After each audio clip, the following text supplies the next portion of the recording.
ช่องโตล่ะเอาฮะเอาเลยกูบอกโอ้โหพุ่นยังโตลงฮะโอ้ใช่ช่องเบิ้งกระถือเลยโอ้โหนี่โอ้นี่มาแล้วพี่น้องเอ้ยจับโตใช่เชียงมันโอ้จีเชื่อนี่จีกระเล่นเนาะนี่เนาะแม่ยังจ้ะหนูหนูอ่ะเอ้าทีมงานกำลังชุมนุมเดียวว่าสิไปทางใดนะนี่นะมึงเธอชี้แยกเดียวได้นี่เบิ้งใส่โขมยุกมีทีมงานหาเก็บพึ่งเอ้าจีกระเล่นตัวนี้ชุกแล้วก็สิไปได้ไปหาหยังเบิ้งอึ่งนี่ฝนตกเมื่อคืนนี่ก็ไปชนะเชียงเลยเอากระโบแหงก็ได้นะจะมีอ่างอยู่น้ำนะนี่สุดท้ายได้ตกจะได้ชื่อโอ้แตกเลยร้อยเอ้ากับทักทายสบายดีพ่อแม่พี่น้องนะมาพ่อกับทีมงานอยู่ดงอยู่ป่าคือเก่าแต่ว่ามื้อนี้สิไปหาใต้ตาเบิ่งกันอึ่งเด้อไปหาการเบิ่งอึ่งนี่จังสิออกหรือบ่ออกนะเพราะว่าฝนตกคืนนี่ป๊าดอยู่บ้านน่ะโคตรน้ำลายเลยเกือบสิเป็นน้ำแกงน้อยพุ่นนะอันนี้มันก็หาเสาประมาณ5 โมงทีมงานโอ้จามตู้แล้วเฮาเปล่าน่ะนั่นชื่อปันเขาเอ้าแนวใดก็ท้าเรารุ่นเดี๋ยวเบิ่งว่าเฮาสิมาหรือบ่เนาะทุกคนเนาะไปลุยเอาเกมโตพี่น้องเจ้าคนกามพังอยู่กับประจักษ์นี่เนาะทีมงานวะ6 คนได้พี่น้องเลยเหมาออนไลน์นี่7บ่7กับ6ช้ำพอดีเท่านั้นแหละพุ่นเควดตะโอดเควดตะอาดห้องโอดอาดอยู่เลยพี่น้องเอ้ยอ๋อพี่น้องเอ้ยโอ้ชาวบ้านเขาก็เยอะทั้งหมดเขามาการแล้วเลยการพังอยู่นี่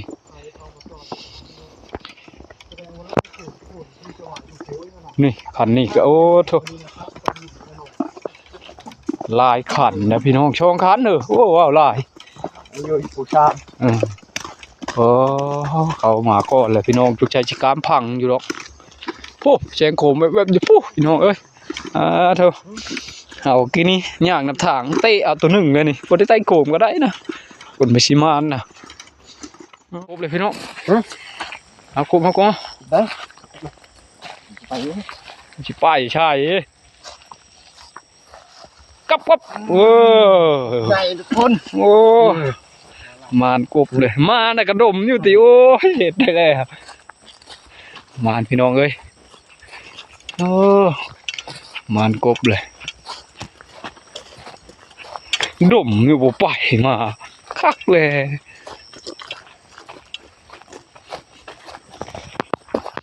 โอ้นี่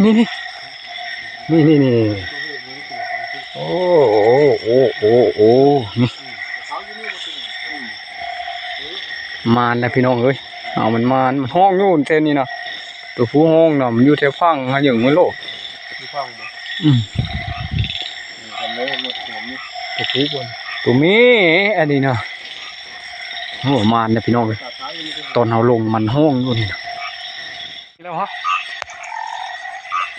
เพื่อทีมงานไปจับเอาวันก็น่าจะเป็นตัวผู้เนาะตัวห้องอยู่โอดนั่นแหละตัวผู้มาตายนะเอาหากินยัง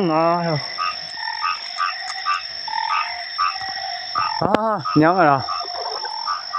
เควดไปฮะมาไหมฮะเจอเควดพร้อมลูกกระตันวะประมาณนี้เลยเนาะแม่นบอกกระตันบอกกระตันนะพี่น้องเอ้ยฮะโอ้กระตัน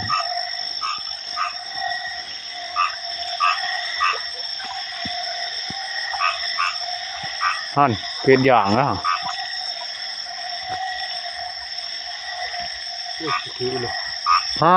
หัวโพดนะโอ้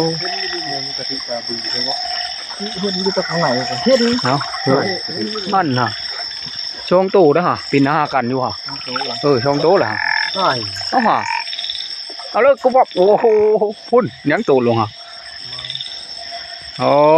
ใส่ชงเบิ้งกระถือลงระวังคุบมีงอดเด้อมึงก็บ้าข้าไหม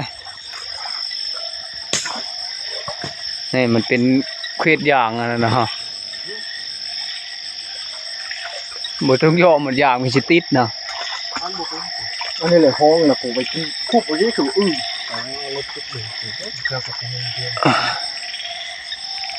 โอ้ขมดีเลยฮะ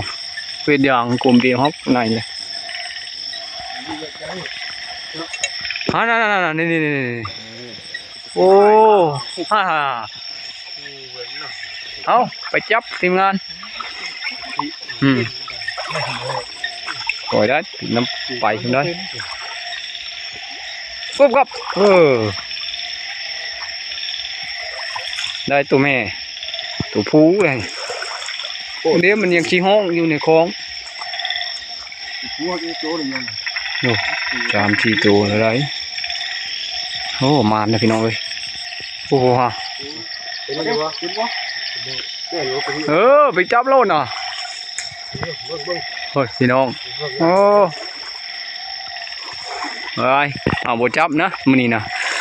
แต่ทีมงานจับอย่างเดียว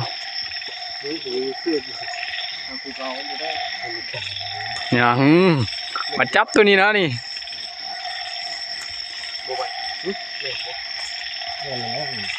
โอ้ยตัวเม่นั่นน่ะ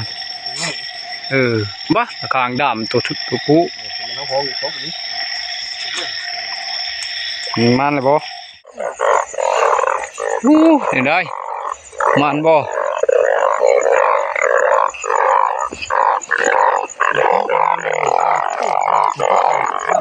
ชิปปลายโตบ่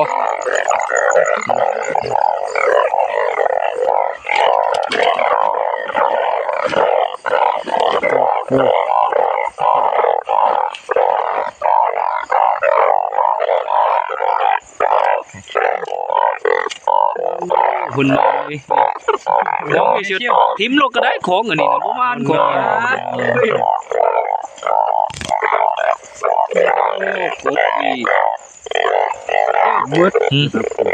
บ่มีกูบ่มีโพดจักตัวได้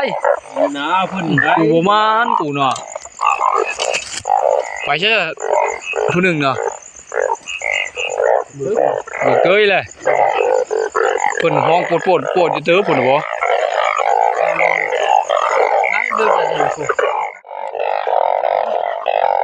บ่อยู่เฝ้าโถ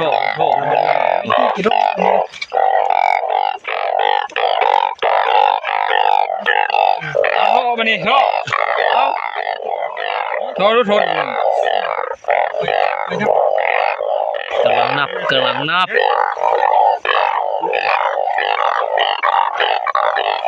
โอ้ยตรงหน้าได้จะกูนะชื่อบนลงแล้วลืมเลยที่ไหนจะคิดก่อนนะจักกะทิจักมึงตายอยู่ด้วยทุกคนโตแล้วดูจานสามโตเนาะชี้6 7 นั่นว่าไว้หอย9 10 11 12 3โตนี่โอ้ยเล่นออกมาเนี่ยโอ้ปลออยู่ด้วยเนาะอันนี้1จะนี่เลยนะมานี่เห็ดคล้องมานี่เนี่ยมันทองหย่าเลยบุญเลยหัวเนาะบุญนี่นะนับไปพายเสียได้เยอะเข่งวาสนาก็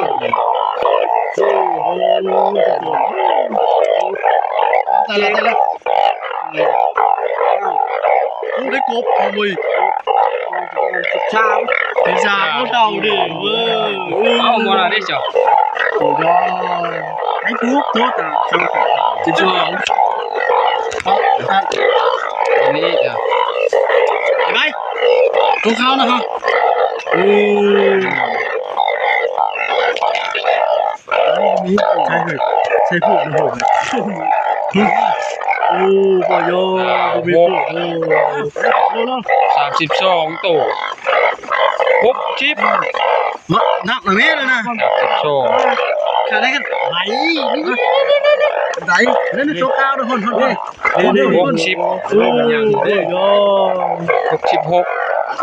60ปลายนะเกือบร้อยนะพี่น้องเอ้ยเกือบร้อยพุ่นโอ้ ยังยอก็จะได้พี่การ เกือบร้อยตัวเลยได้นี่ เยอะเลยนะ เออ โหลดเลยโอ้โห เลย ผู้ชิดถูกโอ้โหว่าเรื่องการจะสิบประมาณนั้นแหละ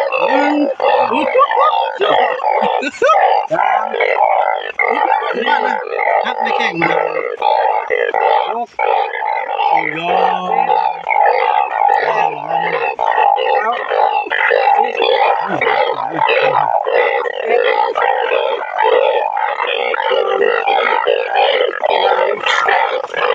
โอ้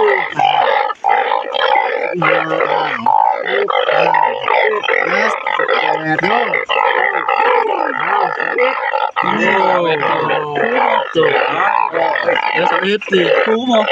เดี๋ยวได้เช้าเนาะตัวตัวนี้เลยนักบุกตัว เอาก็เอาพี่น้อยจังใดก็มานอยู่เนี่ยไรก็จี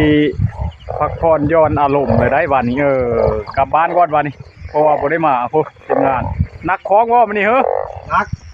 นักของเนี่ยคนว่ามานโผล่โผล่นะจังใดก็คลิปนี้ก็ขอปิดเพียงเท่านี้แล้วนี่ขอลาไปก่อนเนอะไว้เจอกันคลิปหน้าพี่น้อง